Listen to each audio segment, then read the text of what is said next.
और इस बीच आपको एक बड़ा अपडेट देते हैं। अयोध्या से बड़ी खबर है। अयोध्या में बूथ नंबर 43 पर ईवीएम खराब होने की खबर मिली है।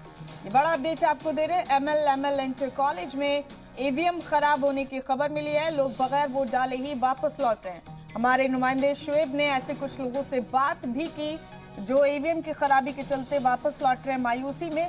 ईवीएम में खराबी की खबर बूथ नंबर 43 से मिली है, एमएल इंटर कॉलेज से।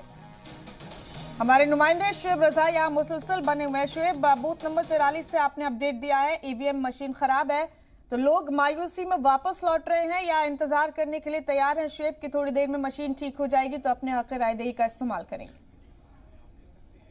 देखिए, यहाँ पर जो लोग मौजूद हैं, मैंने पहले भी दिखाया, तमाम जो लोग हैं वो अभी खड़े तो हैं लेकिन मायूस है। कई जो लोग हैं वो अभी तक भी जो पोलिंग है वो शुरू नहीं हो पाई है। किस वक्त से आप खड़े हैं? हमें 1.5 घंटा हो रहा है लगभग खड़े हुए यहाँ पे 6:30 बजे से। आप बता रहे थे कि रात भर सो नहीं पाए कि वोट डालेंगे पहला। सो पाए, खुश थे कि वोट डालेंगे, सुबह पहला वोट डालेंगे, अभी तक नहीं डाल पाए, मशीन खराब है और अभी भी कुछ नहीं हुआ। 8 बजने वाले हैं तो अब खड़े रहेंगे चाहे 12 बज जाए, हमें देना है, जिसको वोट देंगे उसको तो ये दे कर जाएंगे वोट। कई लोग तो वापस भी चले गए। हाँ, वापस चले गए। कुछ लोग क्या करेंगे, जिसको काम है घर पे वही तो चला जाएगा।